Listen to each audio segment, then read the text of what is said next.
This podcast is brought to you by Gorillaware, Malta.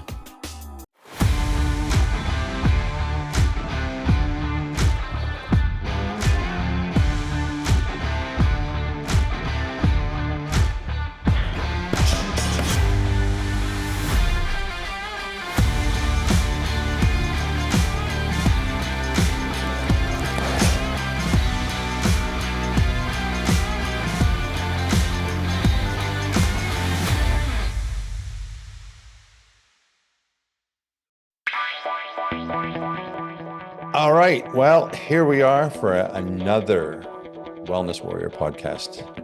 This makes number 11. So uh, I've been, I can't tell you, I've been trying to do podcasts for the last couple of years. I just never had the I don't know, I had the ambition, but I just never did it. So now to say that we've done 11, it's pretty good. So I'm pretty thankful for that. And we are getting viewership. So I do like that as well. Certainly more viewership than my YouTube channel was getting before we did the Wellness Warrior podcast. So I'm happy about that as well. And that's all thanks to you, the viewer who is watching. And I will just say before we even start, um, help me to fulfill my aspirations of becoming a YouTube star. Um, so yeah, so just, if you can like this video, share it for sure.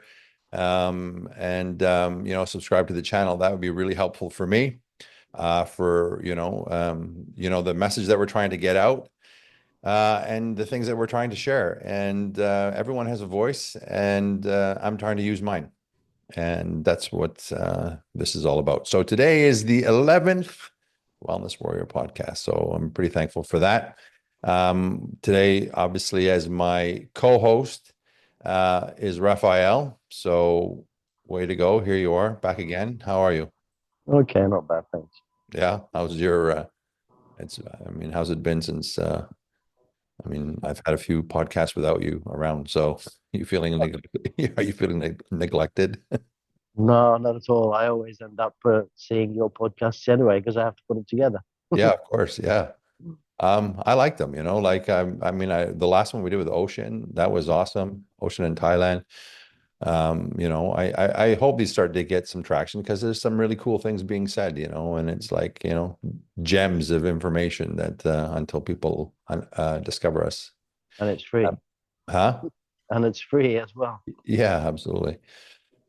Um, so, every week, we want to come up with a topic, especially when we do them like just between yourself and myself. And I was thinking, we're getting into Christmas, Yeah, and Christmas time is a very interesting time when it comes to people in this health and wellness sort of circle. And I find that people make a mistake around Christmas time, and that is that they sort of abandon their goals. They put them on the shelf or put them away. The gyms are less people at the gyms. There's more parties, more dinners, more social gatherings and stuff, and people just seem to sort of vacate the gym for this period of time. And me as a lifer in the gym, I just cannot understand it at all. I don't think life, I don't think your health, inherently knows that it's Christmas, so I don't think that people should be taking some time off, maybe some adjustments, and we will talk about that today. But that's what I want to talk about, just like how people deal with Christmas, how to make it through Christmas, without having, without making all the effort that you've made for the last 10, 11 months. And then all of a sudden, like in 1 month, you just lose all of what you've done in a year.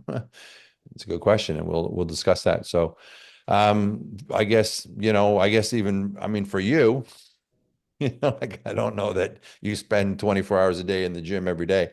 So I guess it doesn't really affect you at all, does it, Christmas and how it matters to your health, or does it? you're asking me? Yeah, of No, course. no, it doesn't. I suppose I should though. I should get into it. I'm just trying to clear my mind from certain things. Plus, I've got a lot of dedication towards my family as well. so I don't really have the time. Yeah, that's probably the first thing I would want to argue with everyone about when they say they don't have time. I mean, it's a real thing. People don't necessarily have time. But I think you have to make time when it comes to your life, your health, your wellness. I mean, as I said, like your body doesn't intrinsically know it's Christmas. So, if you're a step away from, walking into illness or issues with your heart or, with cardiovascular issues or anything really. I mean, you shouldn't be putting life on pause just because Christmas is here. And even so, with Christmas, um, as just an event, it's a month-long event. People are partying, they go out for dinners, they sort of use it as an excuse, in my opinion, to just start to eat things that they shouldn't be eating and drinking things that they shouldn't be drinking. And they just sort of walk away from the healthy lifestyle, assuming that in the January they're going to pick it all back up again, and without really having any um, issues or setbacks. And I think that's completely incorrect. That's mostly because they're more interested in their physical body, though, not their well-being, wouldn't you say? It's how they look.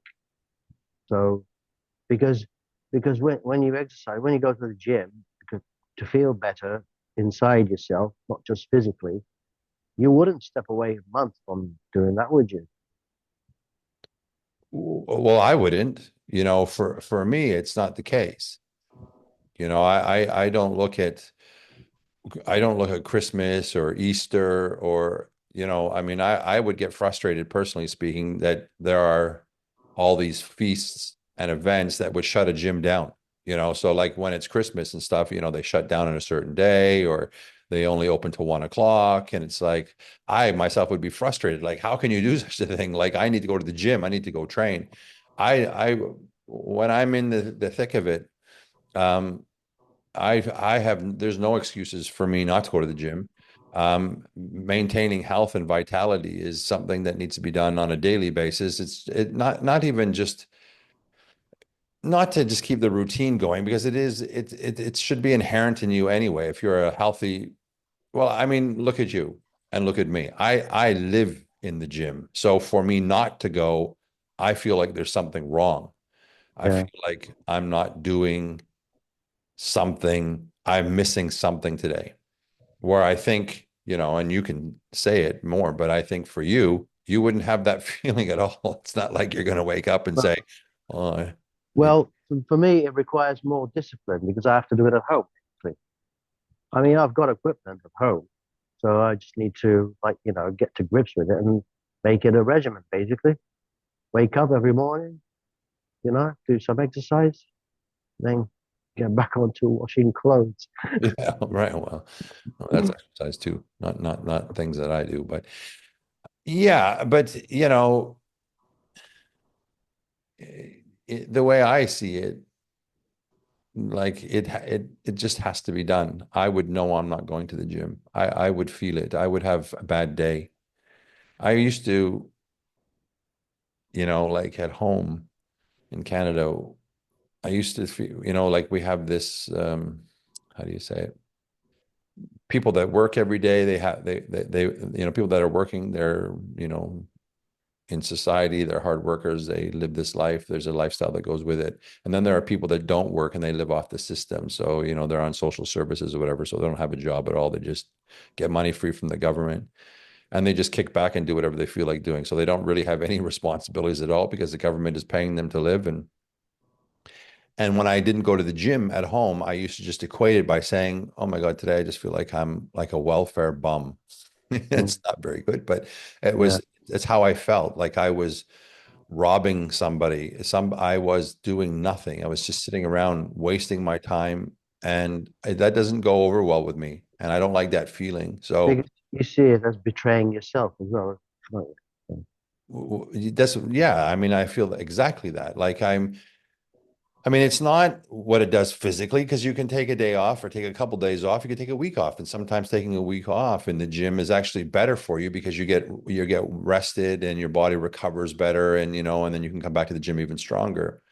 But it's what it does mentally, it's this mental feeling of once I let go, and then maybe it doesn't really happen with me, but if I miss a day, the day, and then tomorrow, well, and you miss tomorrow, then one day turns into two, and two turn into four. Before you know it, you're not at the gym for 2 weeks, and before you know it, you're not at the gym for a month.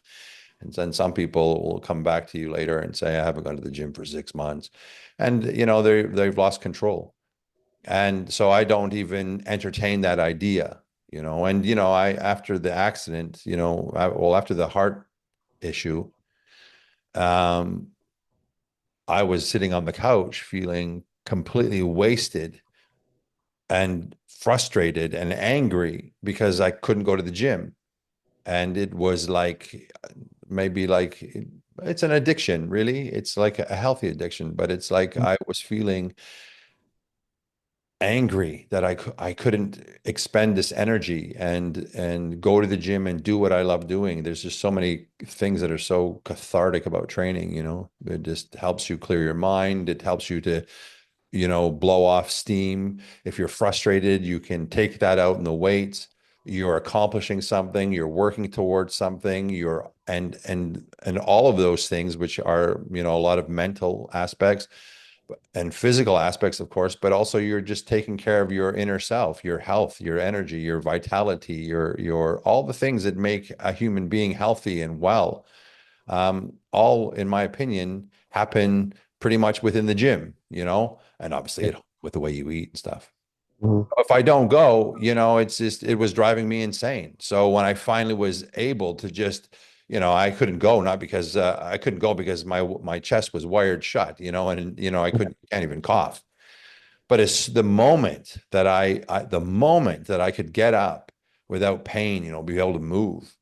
The first thing I was in the gym, and then it just like that cloud seems to lift. I'd love to have that mental drive kind of thing. I'm working on myself at the moment. Well, I've been working on myself for quite a while now. And I just need to clear that because I've learned a lot in these past few months. I just need to clear that mindset and not ever go back to it.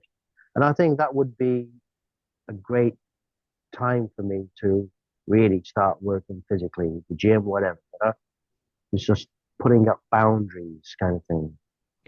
Not to let anything creepy get into my head again. Well, without a doubt, working training in the gym is such a great character builder. Mhm. It teaches you about, you know, dedication, commitment, hard work, sacrifice, You learn to value yourself more. yeah, focus, resilience. The gym is a character builder, Mm. or it can be if a person looks at it in that respect. And that's how I see it. That's how I look at the gym. Um, but there are lots of people that just go to the gym and they look at the gym as what it is, just a room full of metal and Mhm. weight. And the weight is inanimate, so there's no thinking. It's just dead weight. And they just go and talk and communicate with other people, work out, look at their phone, spend a half hour, 45 minutes, whatever, doing a few things. Hey, I did something, and then they leave. And that's not how I see the gym. I see the gym with the potential. I've used this example before, but I look at the gym like it has the potential, like going to a library. Well, we don't have libraries anymore, I don't think, but a library is full of millions of books, and the wisdom and the knowledge and all of the character building tools are in that library. And if you go to that library and you immerse yourself into that library and read and pay attention and absorb, that library will turn you into a genius. But if you just go to the library and don't immerse yourself into anything, it's just a room with a bunch of books. And the same thing with the gym. If you go to the gym and you try to work on your character and develop strength and push yourself. I mean, it hurts, but I'm going to keep going, and oh my God, I'm dying and I want to throw up, but I keep pushing. And it builds this resilience and this strength and this character that when you take what you've learned in the gym out into the real world, which would be helpful for you based on knowing what it is that you're talking about, it gives you the strength to fight things. It gives you the strength to overcome things. It gives you that huge resource, the skill set to bypass lots of problems that would otherwise, for some people who don't have that, the gym, or it's the what's happening in the gym are available to them, it knocks them out. So little things can knock someone else out where it won't knock you out, because you're just so entrenched in that lifestyle. And I think obviously I would suggest you go to the gym and Mhm. that you start to work on building yourself up from not only a physical perspective, but also emotional and a mental perspective, because there is nothing better than it, Mhm. so There's only one thing that puts me off in the gym. the the po tight, the the po leggings, the tights. no, the poses, you know. No, but that's not the gym. That's the people. Yeah, but obviously they're part of the environment, aren't they? Yeah, but I mean, I don't think you would. Okay, yeah, it's a point. I understand the point, but I mean, if you saw a photographer who was taking pictures and then mounted them on a wall and was looking at them, would you feel the same way about them? Would you feel the same way about a sprinter who goes back to his coach and says, "Let me see the stopwatch"? The gym. If you're going to the gym to improve, you actually want to see that you're making improvement, which is why there's mirrors, so that you can not only see Yeah, how you're training and the effectiveness of the training and that your technique is right, but also you want to see that there's change. And that is the tools that allow it, say, an athlete in the gym who's trying to make change. That's how you see it.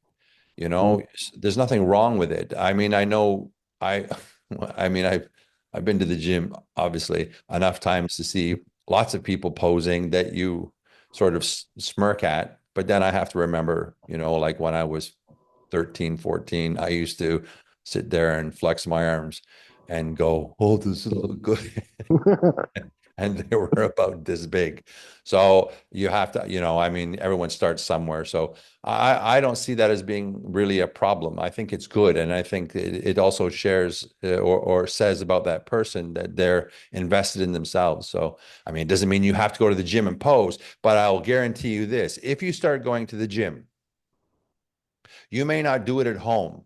I mean, you may not pose in the gym, but you'll go home, you'll wake up one morning, you'll stand in front of the mirror, you'll flex your titties a little bit, and you'll go, "Hey, my stomach's getting," and you'll look because Who's that in the mirror?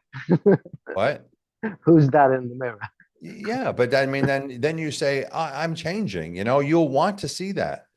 Mm. It's very helpful to see changes because it ultimately motivates you.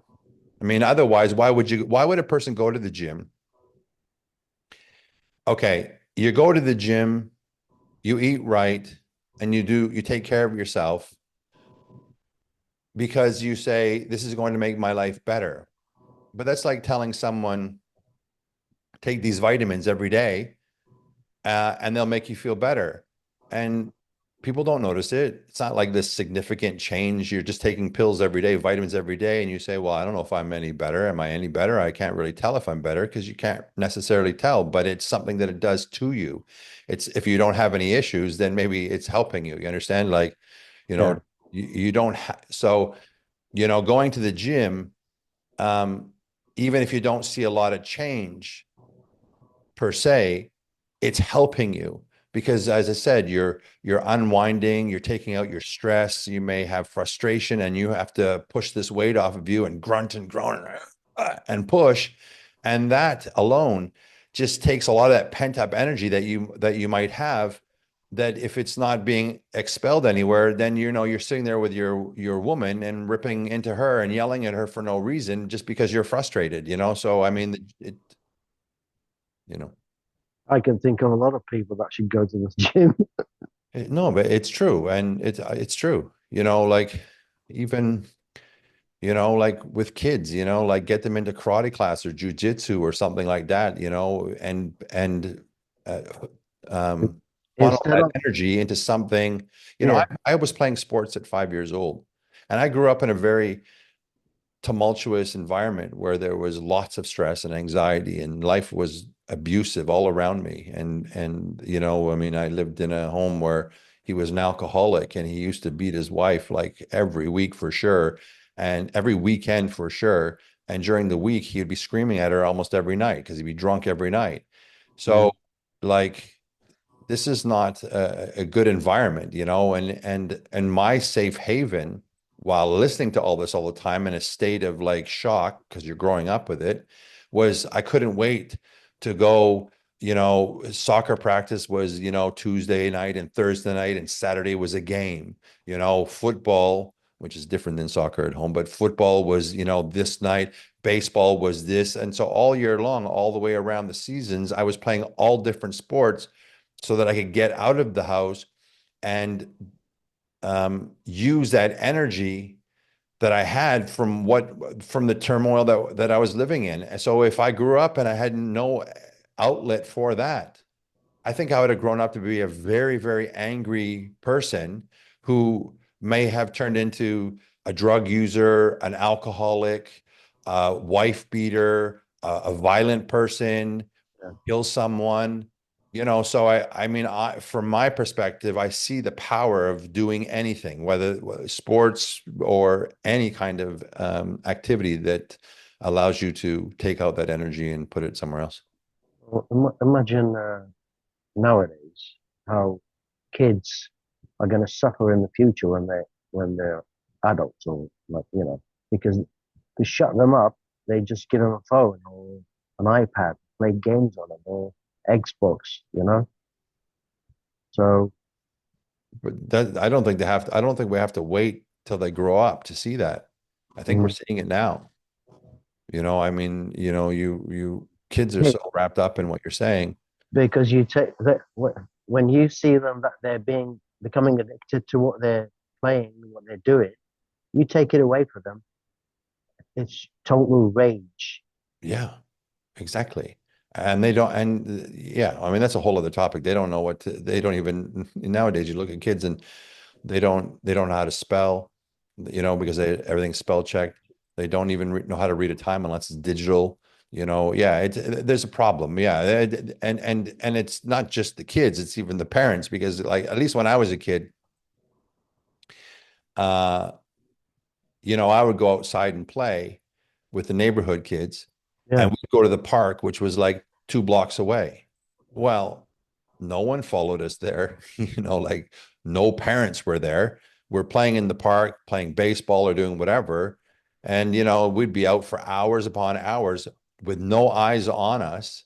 yeah, And then it'd be getting dark and you'd hear, Johnny, time to come in. You'd hear them screaming and it'd be from like a block and a half away and you just start running home. Well, now I don't know anyone, I don't know any parent that leaves their child in the other room without worrying, let alone let them go 2 blocks away or 3 blocks away with mm, other kids swimming and whatever. It's just, I don't see it happening. So parents, even because of it, things have changed, have become more cautious, more paranoid, more worried about what could happen. I can't have that child out of my sight, which puts more pressure and anxiety on the kid because they have no freedom of space from anybody. So they can't go outside, they can't really play, they're not doing other things, and they're stuck on a phone. And anyway, it's a whole other topic, but it's a problem. There's just so many problems when it comes to our society today, when it comes to activities and kids. Hence, coming back to the point, why you don't just stop mm, now. You don't stop now because Christmas is coming. You don't just give it up. You need to buy into taking care of yourself every single day, all of the time, and whether Christmas is here or not. it's something that you have to incorporate into your lifestyle, and to give it up even for a month is going to make what comes in January even all the more harder, Mm. you know? Well, there's a lot of advertising as well going around it there, like Christmas food, especially, restaurants. Yeah, okay. I'm going to go back to something about when I was a kid as well. I grew up in the time where we had um, a TV with no remote control, so you had to actually get up and actually go turn the dial, which is, activity, no remote. No Xbox or Game Boys or PlayStations, no video games whatsoever. Um, So to do anything was to be active outside. Like really, Yeah. no kid wanted to be inside. They wanted to Mm. go outside and play, kick the can, hide and seek, capture the flag. They wanted to do all these. What it didn't rain, snow, it didn't make a difference outside. And when I was growing up, so the 60s, the 70s, um, food was nothing spectacular. I mean, dieting, well, it was there, Special K cereal and a grapefruit for breakfast was a diet. And, but It was diets, more genuine back then, wasn't yeah, it wasn't like it is today. It wasn't it's such a huge, huge business. Um, but uh, there wasn't a lot of fat kids around. it? Mm. I was never fat. Um, Matter of fact, I was always like very physically like right there, like always. I had a six pack of abs like when I was like 6 years old. And the food that we were eating, hot dogs and, and with hot dog buns and, lots of hamburger and lots of pasta and, my sandwiches at school were peanut butter and jelly with cookies and chocolate milk and a banana wrap. I mean, I don't even know what healthy was. Even, oh my God, just to remember this, we would drink Kool-Aid, and Kool-Aid was like a packet of color, really. Mm. Flavor crystals, cherry, whatever. Yeah. Then you'd have to put in a cup of sugar in Sweet. about a liter of water. So the Yeah. juice was like dead sweet. Mm. So diabetes, blood sugar issues, obesity running rampant. You would think nobody was fat. You know why? So active. I mean, we were so active, always Mm. playing outside, playing hockey in the street, playing football at the park, doing this, doing that, all constantly, and just active because there's nothing to do. You're not sitting around watching TV. And so the only kids that were really, if were fat, which was very few, were the ones who just never did anything and they just sat at home watching TV or reading books. And it would Mm. be more reading books than they were watching TV. But there were some, but so it just goes to show you, like, I mean, it's not necessarily only about the food. I mean, food is a huge part. What you put into your body is important, but it's the lack of activity and exercise that make people struggle, you know? Mm. So that's the issue. You just gotta nail it down to the times. Those were different times because you can't. I remember playing outside over here at Malt and in the UK as well. But like nowadays, there's so many cars, plus I don't want to mention like, there's all foreigners and all that, but just different cultures really. And there's a lot of it, you know. I mean, there's so many cars. You can't leave your kids playing outside. Not like we did back then, you know. I mean, when I lived in the UK with my family, I used to go off in the woods, play around without parents, obviously, then come back 6 hours later, you know. Yeah. It was, but that was the environment back then. So, you know, it's not, it doesn't help kids. Their situation doesn't help. The environment has changed so much over the years. No, yeah, there's no doubt about it that it's changed. Um, and it is a problem, and it's getting to be an increasingly bigger problem. This generation, statistically, the children will not outlive their parents. Not all, but you'll see more and more children not outlive their parents because kids will be already overweight and dealing with issues as a young adult, especially then, of course, if they're not taking care of themselves or they're eating poorly as a preteen, and then when hormones kick in and they go through puberty, they just explode, you know, and they have no desire to go outside and do anything because, as I said, parents are a little bit more cautious where there's nowhere to play. My kid's not going to let him ride a bike on the street because this could happen, and so on and so forth. And that kid becomes a young adult, but out of shape, no consciousness about taking care of themselves, no real thought about their future health when it comes to heart, lungs, kidneys, organs, diseases, whatever. So they're just already just down this bad path.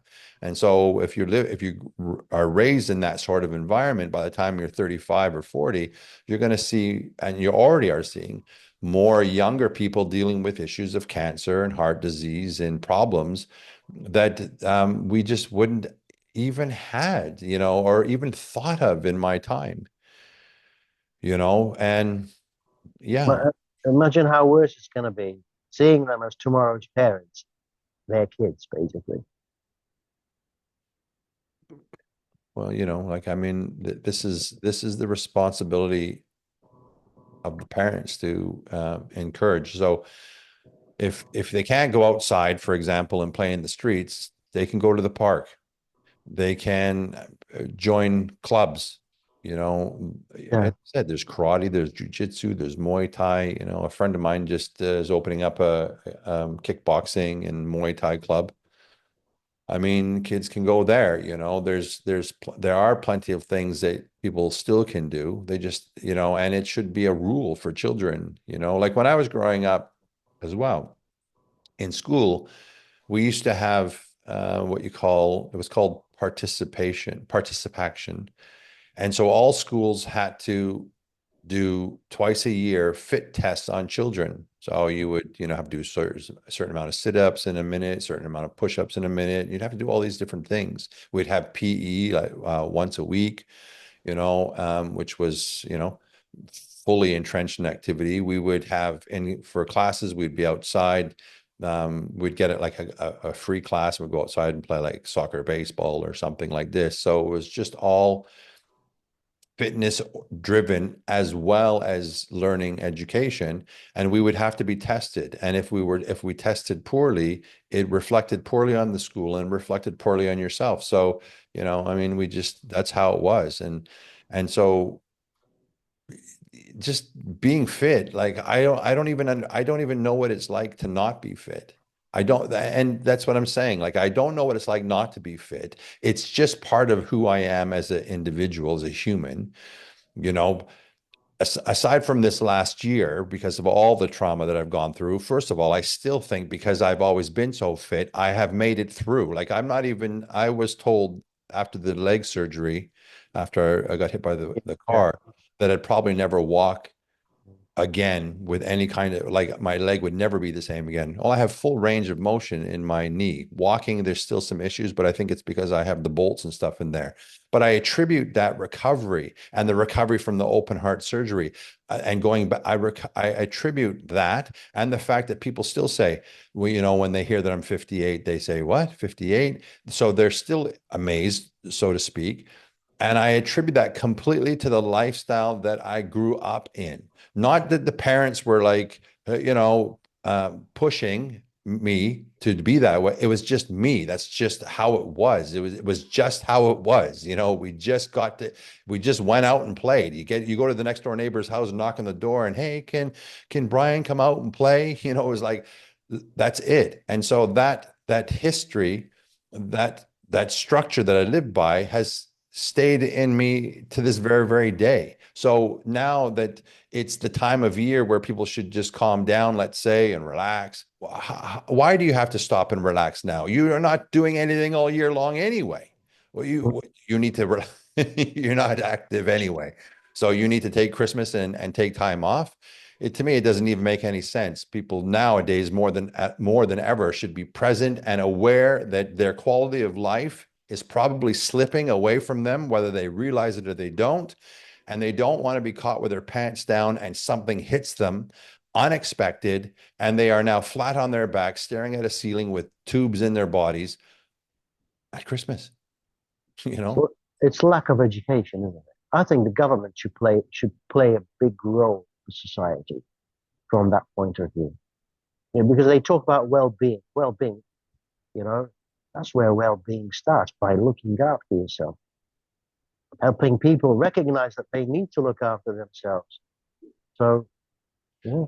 Well, another statistic I remember, I think it was around 1996 or so, I was reading that it was saying that 1 out of 10, yeah, it was 96, 1 out of 10 individuals were suffering some type of mental illness. They were on antidepressants or anti-anxiety. So it was like 1 out of 10, which, well, now thinking about that, it doesn't sound very much, but it sounded a lot then, like 1 out of 10. My goodness. Is this over here local? Sorry. Is this in Malta? No, this is when I was growing. This is 19, Oh, okay. 1996 back in Canada. But now when you look at it, it's almost the other way around. Like 8 out of 10 Mm, are suffering some type of mental illness, whether that's, and I'm not talking like bipolar or schizophrenia, or I'm just talking period, just across the board. They're dealing with something. But how do you not deal with something if you're not, you're not taking care of your life? If you're not working towards something for yourself, if your whole life is given over to everyone else, I got to do this for my parents, got to do this for my partner, I got to do this for my kids, I got to do this for this, I got to work, I got to make money, there's no time. And so, life is passing you by, you take no rat race, interest isn't it? in your own self, and you're just slipping away. Mm. Like, I mean, and then you wake up one day, and you look in the mirror and you just have this epiphany, and you're looking at yourself and saying, What the? who is that? How did Mm. I get here? I used to have a dream. I remember when I was 19, I wanted to do this. I don't care what it is. And here you are 20 years later, 3 kids later, a husband, totally immersed in washing and I'm not even just working, taking care of the kids, cooking, driving this one here, that one there, because God, kids can't go on their own anymore. They got to be driven everywhere.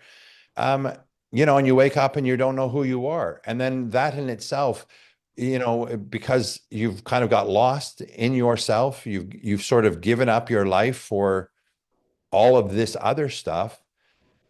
You start to realize, I don't have a lot of confidence. I don't like the way I look. I have body dysmorphic disorder. I have depression. I have anxiety. I have nerves. I have stress. I have this, and you don't feel right. Then you go to the doctor and you tell the doctor, I don't feel good.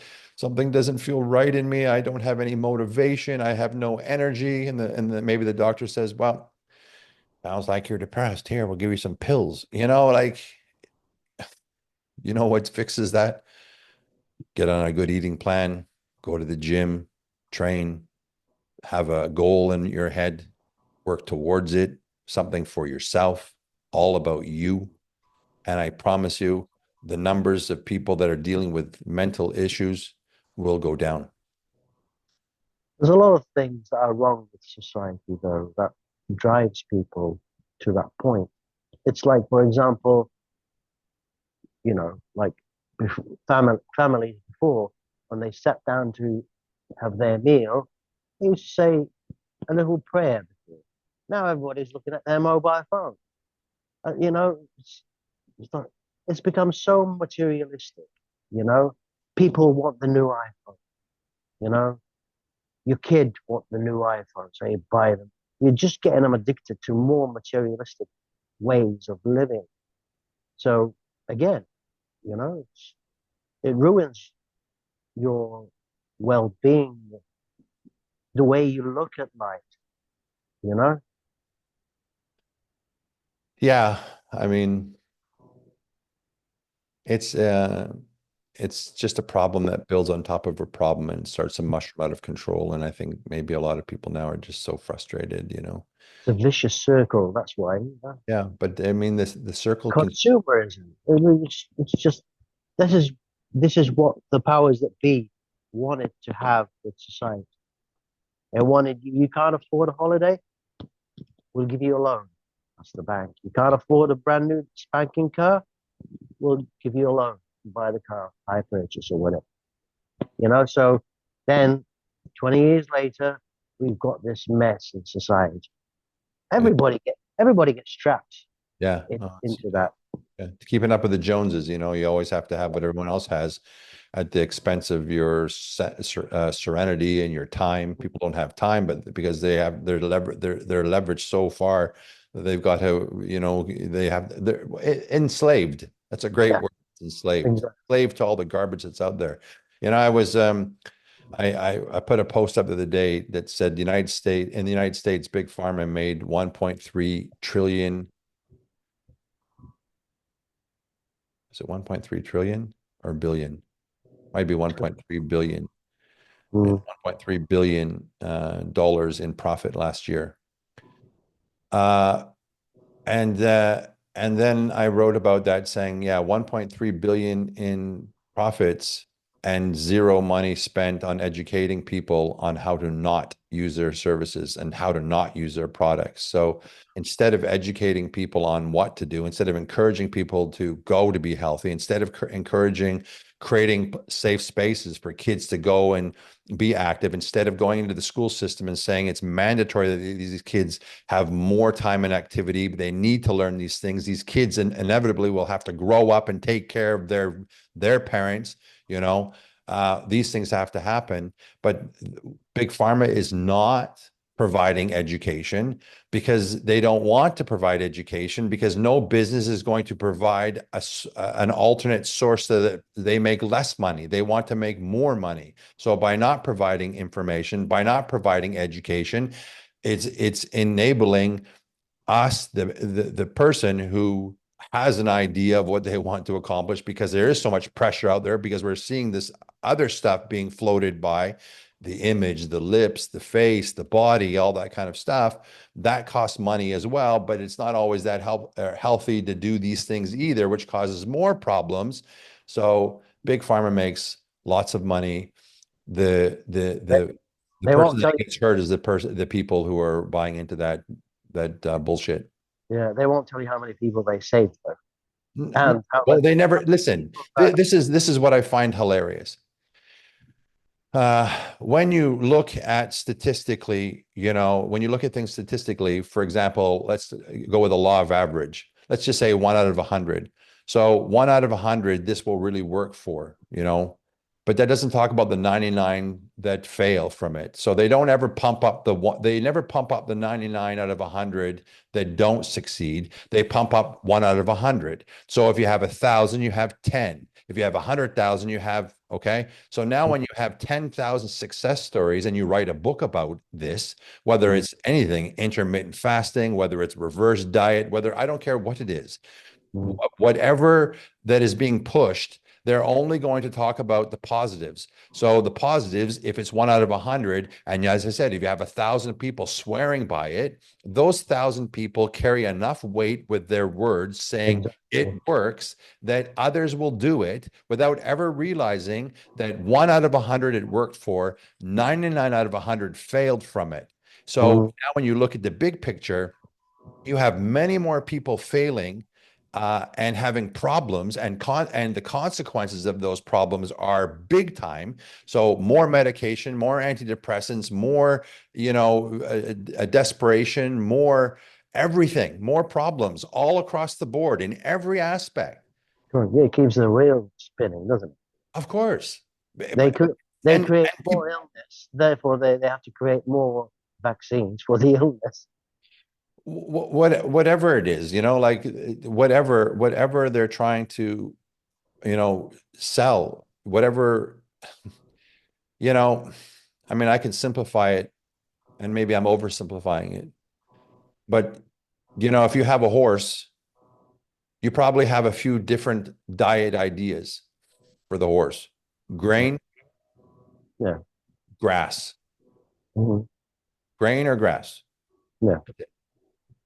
because that's what they eat.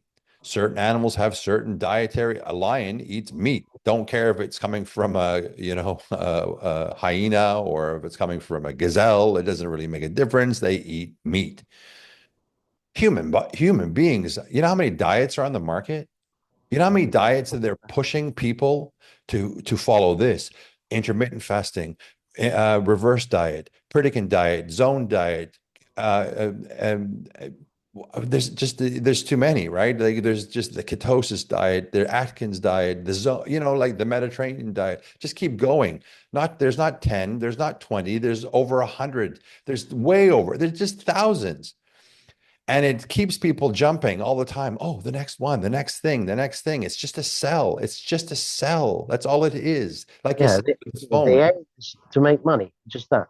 Yeah. So it means that inevitably in the end, that, and I say this a lot, that when it comes to big pharma and all their cronies all the way down, Mhm. so big pharma, then you have the hospitals and you have the doctors and you have the Lobbyists, psychologists and the government. psychotherapists and all those businesses that are supporting, that are providing things for people who are completely sort of out of touch. It's just all it's just all to capitalize on the ignorance of people who don't know any better on how to go back to basics and do what they should be doing, which they inherently know already. Yeah. All this other stuff is just human beings have become ATM machines, and Mhm. big business, farmers, big pharma, they have marketing agencies who do nothing but just find out what words, what things are just to sell someone that makes people want to buy. What would make someone who 20 years ago, wouldn't even think of breast augmentation, to where now today 15, 16-year-old girls are just thinking, well, that's the next step, like it's the next step in the evolution of the body. Mhm. I mean, I said 20, 30 years ago, they'll get to a point where they'll just cut off your head and Mhm. they will be able to reattach it to a body that you want. And Yeah. people will go, absolutely, I'm in. So I have to do nothing and I get that body, I'm in. But 30 years ago, they'd be saying, oh, that's just crazy. That's stupid. I would never do that. Yeah, you would. You're doing it now. Mhm. And so all people are really, we're here just to make money. I think that's why there's 8 billion people on the face of the earth. And if we stop making money from people, they'll just sort of slowly get rid of people because there's no need for them, because they're taking up space. They're going to start saying that we cause, greenhouse effects by breathing or something. And we need to go, Well, they've already started doing that. I mean, that was predicted, wasn't it? Back in the 50s, I think, as well. Uh, you know? and the sad thing is that people don't wake up to this crap, you know? They just buy it, they buy it, they buy it. They don't think twice about it. Well, that's it. They don't think. They don't think. They're Mm. people. I'm not saying all people, because when I speak, sometimes it sounds like I'm generalizing, but a lot of people just don't think. They just Majority. react. They react, Mhm. you know? And like I said, you look in the mirror and you say, oh my God, what happened to me? Well, I got to fix it. But then when you look at anything that's being promoted on TikTok or social media, the words that they're using are fast acting, quick results, super fast, do this and this will happen. And so it gives people this idea that, time is not real. Like, I can expect results overnight. And if I don't get them, then I'm on the wrong path. I need to try something else. Mhm. And it's all lies. The industry is full of lies. It's There's, full of um, just myths and fallacies and misinformation and misguided, all of it. It's all and coming down yeah, the line. well, there's a lot of psychology in it as well, like with subliminal advertising, messages going through. The CIA used studied that. They, how to make people like, you know, basically do what you want them to do. Well, yeah, and we were talking about this before, but it's like it's true. Like I said, you could be driving down the street and you're not hungry, you have no desire for nothing, and then you see a billboard for Burger King and you go, I'm hungry, and you pull in and you buy something. Yeah. I mean, they put so much effort into, that advertising. Like, first of all, if you've ever if you've ever seen a McDonald's meal, or a Burger King meal or any meal on a billboard, and then you actually go to a restaurant where they actually serve that kind of a meal, it's never happening. They take that bun, they glue on the sesame seeds, everything is absolutely perfect. It looks Yeah, just magnificent. And then you go in, it looks like somebody sat on your burger, it just is horrible. It just looks just like crap. But just to lure you in, eh? yeah, but you're buying it because of that initial connection between your brain Mm, and things that are left behind. And I was saying, like, you have these, this may be like what some people might consider conspiracy, but look into it. You have TVs that are doing 4,000 frames per second. For what reason? For a clearer picture, or just one of those frames every thousand frames is something popping yeah. up on the screen, sending messages into your brain, and they're telling you things through that only your subconscious mind hears. And Mm, I mean, it makes sense, like you're grooming people mm, for all of these ideas, and they don't even know it. It's coming through their phones, it's coming through social media, it's coming through your TV set, and there are some people that will start walking around and they're babbling, oh, the government, they're telling me to do this and whatever, and it's like, this guy's crazy, you know what I mean? But I'm not sure. I think maybe he's gone crazy because someone has implanted something into his brain, or he's received information that has taken his sensitive mind and bent it. uh, well, yeah, it's people can call it conspiracy, even put the word theory, which is very common nowadays. But that word was coined back in the 60s, if I'm correct, by the CIA. Why? Because it's basically to criminalize people that question the government. yeah, yeah, absolutely. And they So, and they turn around and make you look like a lunatic oh yeah, of course, and yeah. discredit you. Hmm. Yeah, So, and yeah, yeah, so, absolutely. so I've been called a conspiracy theorist because yeah, it's kind of funny actually because I don't know, because I've got a very critical mind. I see things happening even within 10 years prior to them happening. So I've had a lot of people like, kind of like snub me because I told them, yeah, okay, so and so is going to do that. And then this is going to happen. And they just laugh at you at the time. But then when it happens, oh, okay, they just look like a dumbass, basically. Well, they'll never admit it. No, well, it's the same thing with Yes. what happened 3 years ago. Yeah, I knew what you're gonna. Yes, I mean, you have to be For careful about God's speaking about sake. that stuff. Yeah, It's yeah, yeah. I mean, you'd have to be really pretty dumb. Even, you know, you have to have an inkling inside you that tells you something's not up. Even research, like simply how long does it take for a virus to go around the world? Like simple question. How long does it take for a vaccine? That is the classic one. How long does it take for a vaccine to be issued out to the public? It takes 10 years. And lo and behold, 4 months. yeah. So like question, bloody question, because if you don't question, it's going to cost you your life one day. Yeah, but if you do question it, can also, in this day and age, when you do question, that's why you have to be very careful, especially on this Yeah. platform, because when you say certain words, they Mm, flag you immediately because they don't need that mm, information getting out.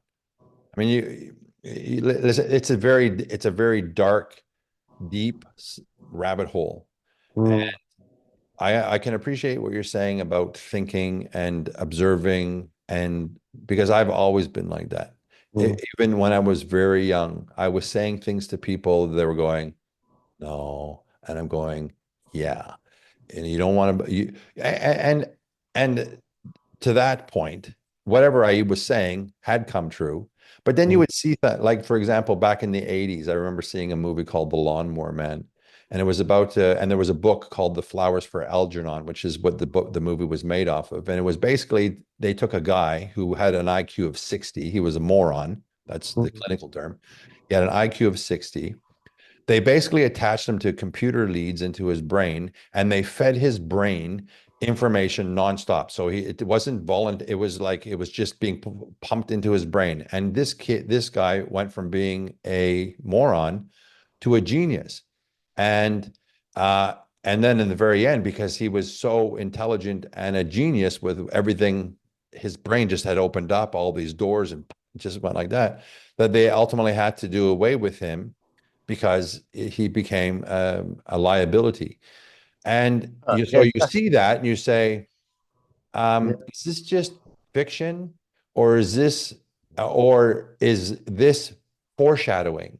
Is when it happens, is that life imitating art, or is it foreshadowing? Is it putting that stuff in the minds of people so that when it actually comes to fruition, you're not all that surprised? Fewer and fewer people are surprised about UFOs today than they ever were before. You talk Mm. about UFOs 30 years ago and they say you're right, loopy and crazy, and they'll shut you up, they'll put you away for it. Now it's like, yeah, I've seen a UFO. You can see, government officials are coming out and saying it. So then you start to say, well, if they're saying it, why are they saying it? Because why would they make it open unless they're preparing us for something It's down the road that's going to this come disclosure, that right? we're going to go and look in the sky and go, oh my God, it's real. Oh, we're being invaded. They told us about it when it's all sort of like a big master plan. Anyway, we've gotten totally off topic about the Oh about the no, fact of Christmas. well we always do anyway. Yeah, but it's all important. Like it's all important stuff, and Awareness, basically. Yeah. what's that? Awareness, basically. That's the bottom line. It's awareness, it's education, it's transparency. Um, yeah, yeah. And I don't think that we're living in a day and age where when there is transparency or where there's authenticity, these are more selling features now rather than real characteristics. So when Mm. someone sells authenticity, they're just saying it is a key word to sell. When they're saying I'm authentic, they're selling a key word. When they Mm. say, well, in all honesty, it's a key word to sell you. It's not really true. It's not the character of the person. I said this before as well. Everyone has this, like, call it your conscious, subconscious, call it your, I don't care, intuition, call it Intuition. whatever you want to call it. Everyone has this thing in their brain that when they hear bullshit, Mm. they know it's bullshit. And Get a when flat. they hear truth, they know it's truth. They may Get a not red want to flag. accept it's true. They may not want to admit it's true, but they know it's true. So when someone is speaking and saying, listen, I want you to be your best self, and this is what needs to be done. And then 99 other businesses are saying completely opposite stories. You need to be able to have discernment to know which person is really being factual and truthful because they want the best for you. And you need to know what businesses are bullshitting you because they just want your money. And in this day and age, since money is the move, it's always been the root of all evil. But because, Yeah. I've seen genuine people change into bloody money monsters, to be honest. yeah, no scruples. In the very end of it all, they don't care about nothing. I, I have children and I have girls, and I have boys as well, but I have girls. And if when as they were growing up, if any of my daughters came to me and said, listen, Dad, I need to make money. Do you think it'd be good if I go on OnlyFans? I'd be going, are you out of your mind? Mm. Like, of course not. That's not, but now it's become so second nature that it's like, hey, mom, what do I do for a living? OnlyFans. Yeah. Like it's cool. And when I was growing up, if you were, like if you were watching pornography, you were in trouble. Mm. Now, if you were in pornography, you were a low class citizen. No one was, nobody in pornography was being invited to the Academy Awards. Now, if you're a porn star, you're a star. Like, and you're not just a star, you're revered. People look at you like, "Oh my God." So money has changed the whole landscape of our society when it comes to morals and integrity and how we live our life, what you can expect from the people beside you. You may think that they're your friend, but in reality, when it comes to money, you realize that they're not your friend. You know, uh, It's crept in like a thief in the night. yeah, yeah. And you're right about people sleeping on it. They're either sleeping or they don't want to acknowledge it, so they want to bury their head in the sand and just pretend it's going away. Like, okay, just whatever, just leave my life alone. Let me have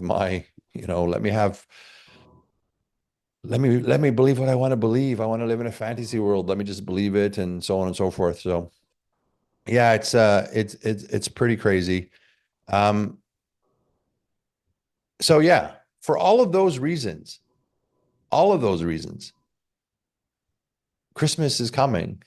And instead of packing it away and not going to the gym, not learning to eat right, Just take not it down a notch, if spending time on yourself, not looking within yourself. This is the time to do it. And forget the Christmas season, so to speak. You can have Christmas, and you can eat the foods that you want to do. Just go out and be active. Just start being active and go through Christmas, but be active. Just commit to, your life to say, for example, okay, it's 7 weeks to Christmas. I'm going to start walking 15 minutes every day for a week. Well, 15 minutes is a joke.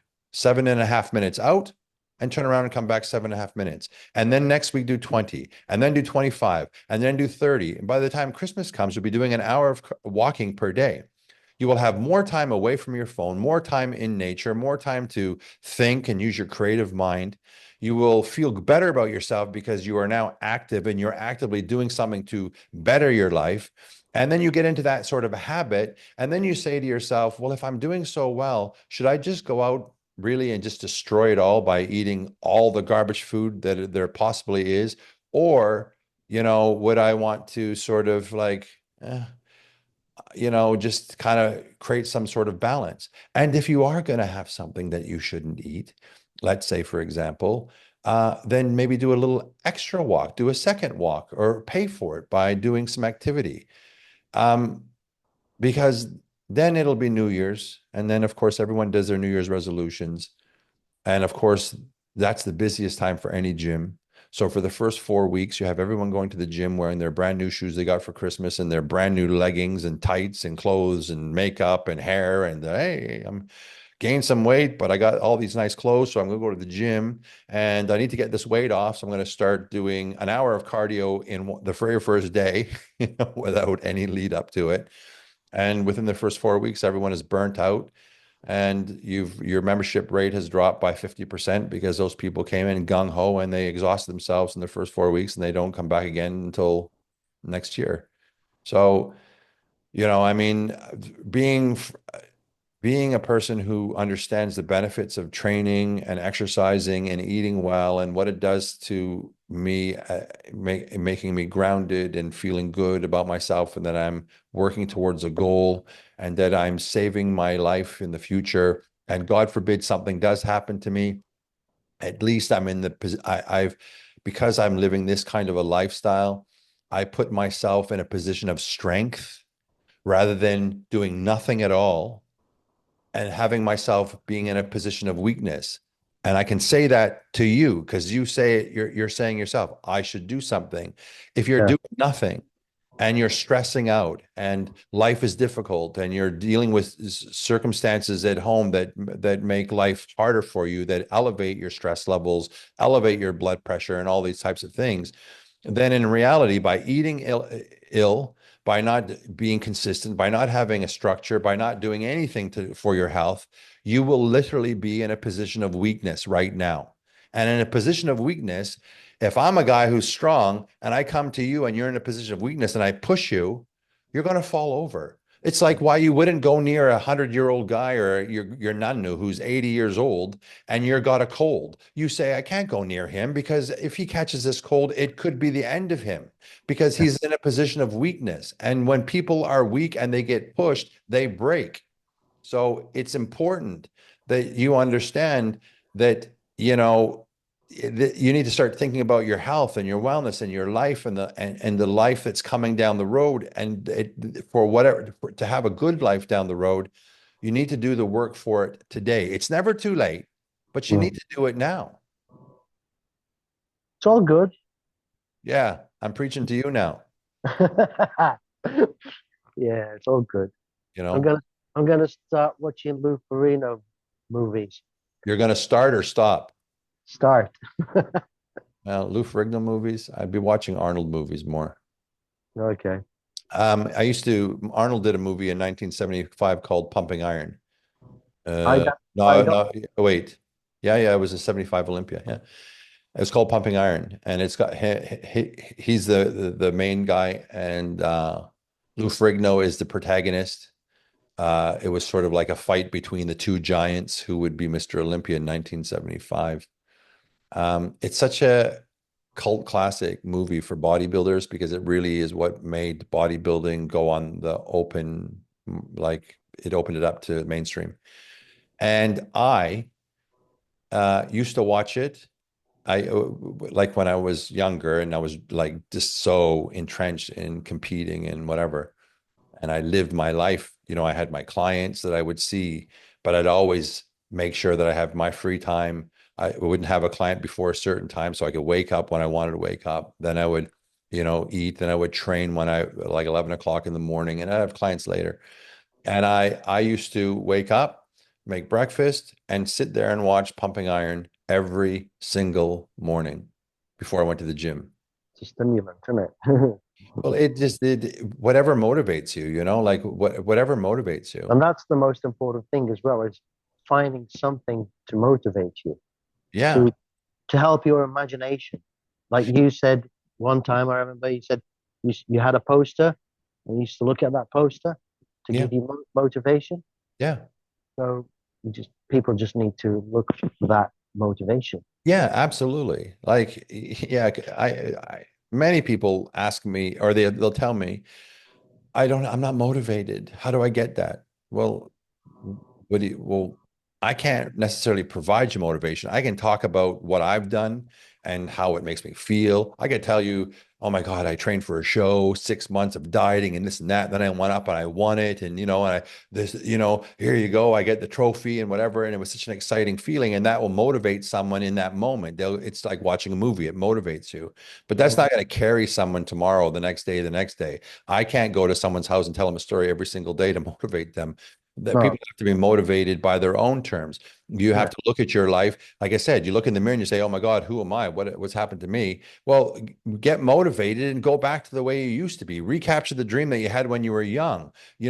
Show yourself how strong you are. Don't just give in to this thinking, well, this is age, so this is how it has to be. Of course, it doesn't have to be like this. No, you could be 70 years old. I had a client who was in his 60s and he was fat and his wife had dementia and he loved her so much. Everything was for her. And matter of fact, you know exactly who it is because you filmed him. I won't say his name, but you filmed him. And he used to drink a bottle of scotch every day. He wow. was completely out. He came to a consultation with me drunk and he was in his 60s.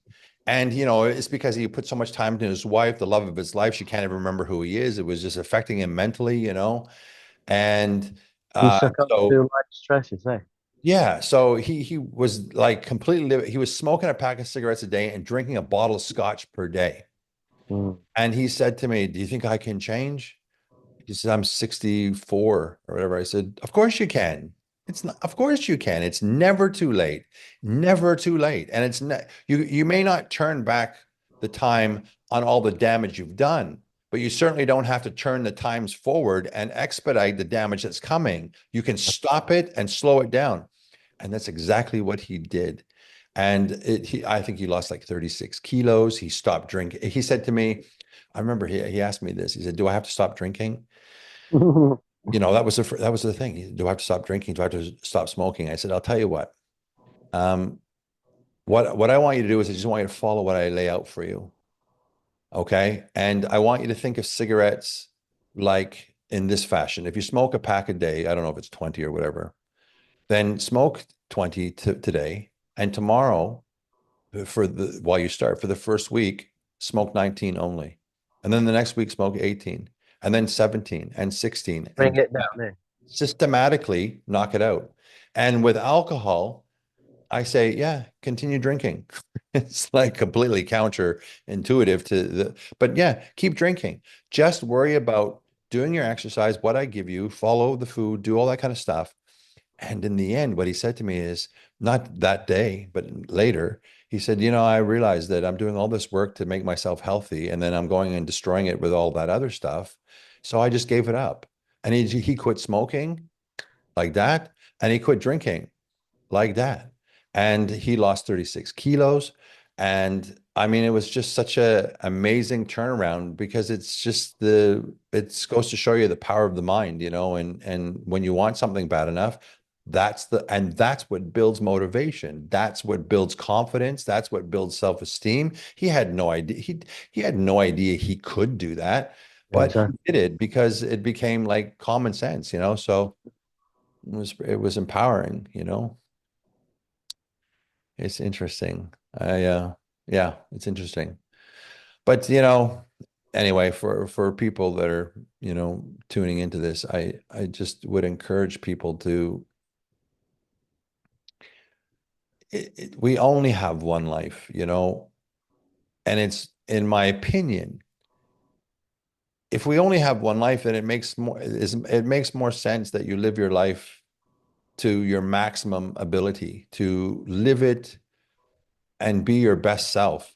Everyone has such huge power within themselves. Instead of having to go outside of themselves to find that power, it's within them. You don't need other people to realize that you have power within yourself. It's okay. It's good to have a mentor or someone who supports you looking within yourself to find that power. But all the power that a person needs to be whatever they want to be is within them. It's not outside of them.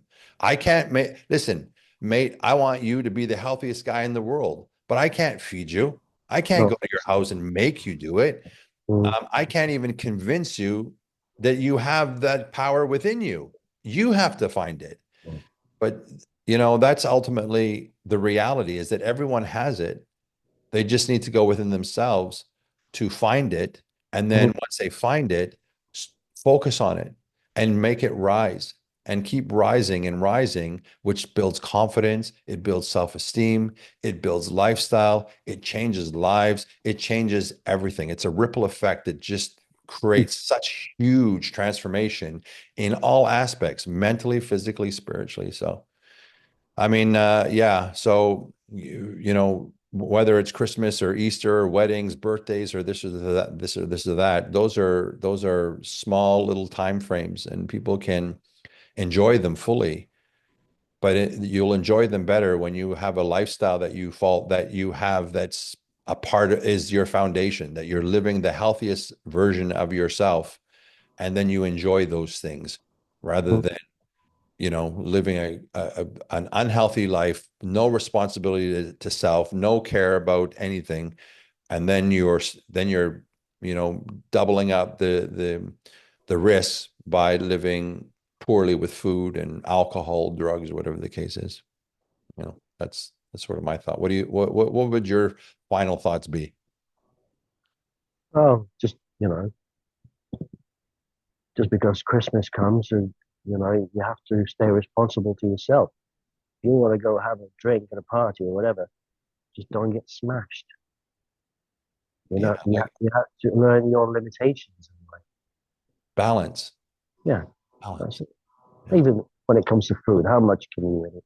How much can people eat? For God's sake, you know. I mean, I remember like my family, every Sunday, mum used to cook 2 meals. It's usually pasta and then meats with veg and potatoes. We don't do that anymore. It's like, so yeah. I mean, if it's a lifestyle, you can't just put it on hold because Christmas is here. Right. Be responsible to yourself. Yeah. So yeah, so if you don't have a lifestyle, if that's what you're missing, you don't have a lifestyle, then I guess this conversation should inspire you to start working on developing your lifestyle. And maybe make this the year. Forget the New Year's resolutions. Yeah, Maybe just make a resolution to yourself, to promise yourself that you're going to treat yourself with respect, with self-value. It might be good if you look at yourself like you look at your children, in the sense that, when you have your children, you love them unconditionally, whether they're whatever, rich, poor, big, fat, accomplished or not. They're your children, and you have this gift for them, which is unconditional love. And so when you have unconditional love, it's rare that you would look at your children and say to them, wow, you're no good. We never really wanted you. I wish we didn't, like, you wouldn't do that because you know that you'll break them. So that's not who you are. And that, because you love them unconditionally, you don't judge them. You don't hold back love because of whatever they do. Even if your child commits murder, you still go to the jail cell and see them all the time because they're your child and you love them. People should look at themselves with those same filters in their eyes and learn to love themselves unconditionally. And if Mhm. you love yourself unconditionally, then why would you talk poorly about yourself? Why would you do things that are devastating to yourself? Why would you do things that would break your body down, break you down physically, so that you have to suffer the consequences with whatever that would be? Live your best life. Treat yourself with respect. Treat yourself with love, with admiration. Value yourself. Forget your fucking car. People do this.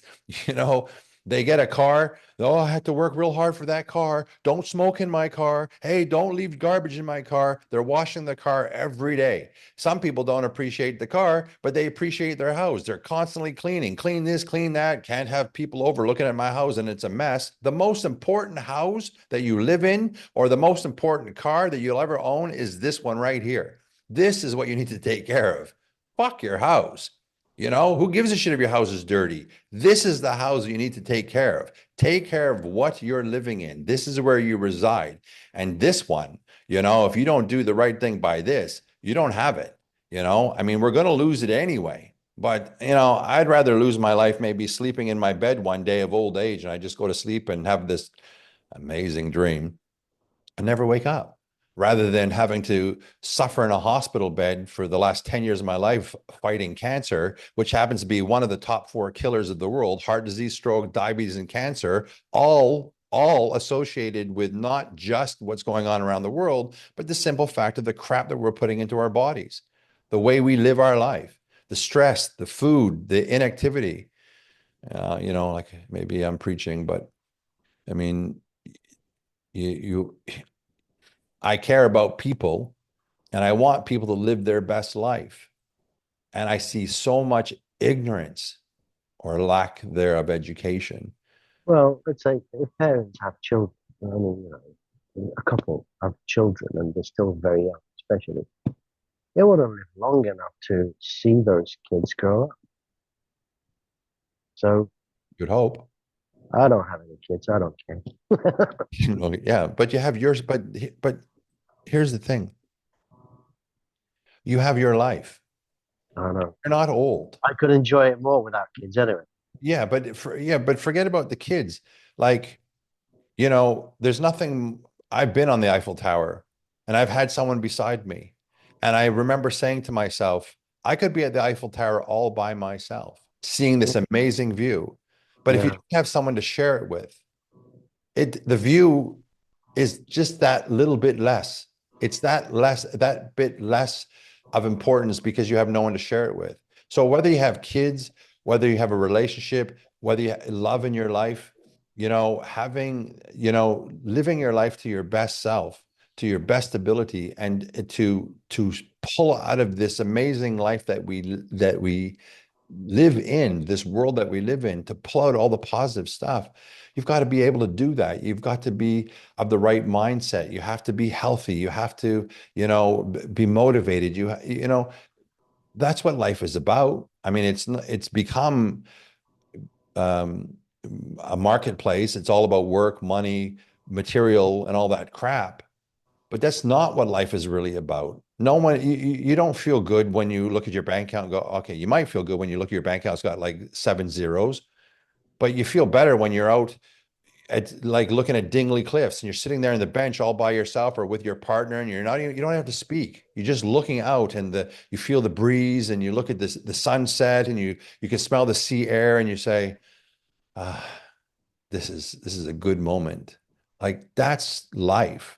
Yeah, it's nice to go through those moments in life. Yeah, and they're coming so infrequently now. They're so infrequent, you Mm. know? Anyway, well, yeah. Well, I had a thought that we were going to talk about one thing, but what the hell? I think it was a good conversation.